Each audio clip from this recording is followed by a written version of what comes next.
80 वर्षाच्या वृद्धेवर 28 वर्षाच्या तरुणाचा अत्याचार. संभाजीनगरच्या पाचोडमधली धक्कादायक घटना. सोसाट्याचा वारा सुटल्यानं मदतीचं नाटक करून घरात नेऊन अत्याचार. कांदा उत्पादकांसाठी आज महाविकास आघाडीची विराट क्रांती महामोर्चाची हाक. पुणे नाशिक महामार्गावर महाविकास आघाडीचा विराट क्रांती महामोर्चा धडकणार. रोहित पवारांसह मवियाचे नेतेही सहभागी होणार. देशात सर्व भाषांना राष्ट्रभाषेचा दर्जा, फक्त हिंदीलाच राजभाषेचा दर्जा. भाषावादामुळे मतं खुर्ची मिळेल पण भाषा लोकांपर्यंत पोहोचणार नाही. भाषावादावर मुख्यमंत्री देवेंद्र फडणवीसांचं वक्तव्य. भाजपला हरवण्यासाठी शिवसेनेचं एकत्रीकरण गरजेचं. दोन्ही शिवसेनेंनी एकत्र यावं. अंबादास दानवे यांची जाहीर भूमिका. ठाणे पालघर विधान परिषदेची जागा भाजपला न मिळाल्यानं नाराजी चव्हाट्यावर. शिवसेनेचा उमेदवार अर्ज भरताना भाजपच्या बड्या नेत्यांची दांडी. संभाजीनगरच्या जागेवरून भाजप शिवसेनेत तणाव टोकाला. भाजपकडून शिवसेनेचे मुंडकं छाटण्याचं काम सुरू. आमदार अब्दुल सत्तारांचा गंभीर आरोप. रायगडमधल्या जागेवरून महायुतीमध्ये तणाव कायम. महेंद्र दळवींची कन्या अर्ज माघार घेणार नसल्याचे संकेत. अनिकेत तटकरेंसमोरच्या अडचणी वाढण्याची शक्यता.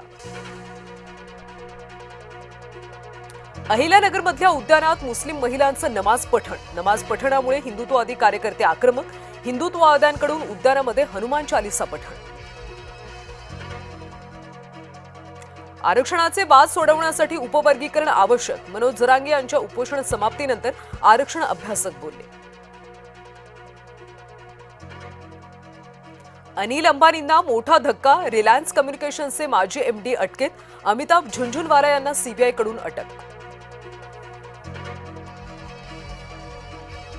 भारतात राहण्याची मला लाज वाटते. कपिल सिब्बल यांच्या विधानानं खळबळ. भाजपचं देखील जोरदार प्रत्युत्तर.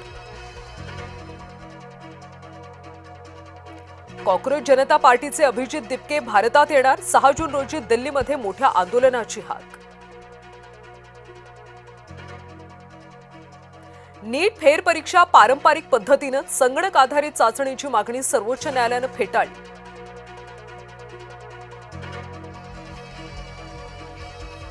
सर्वोच्च न्यायालयात 5 न्यायाधीशांची नियुक्ती. न्यायाधीशांची एकूण संख्या 37 वर तर 1 जागा अद्यापही रिक्तच.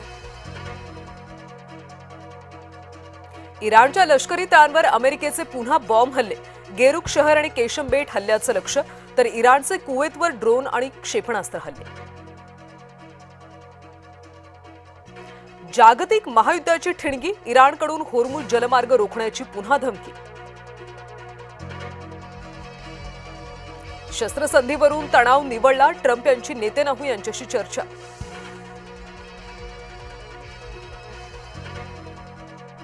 सोशल मीडियावर खातं उघडण्यास बंदी. मलेशियामध्ये 16 वर्षांखालच्या मुलांसाठी नियम. नियमाचं उल्लंघन केल्यास दंडाचीही तरतूद.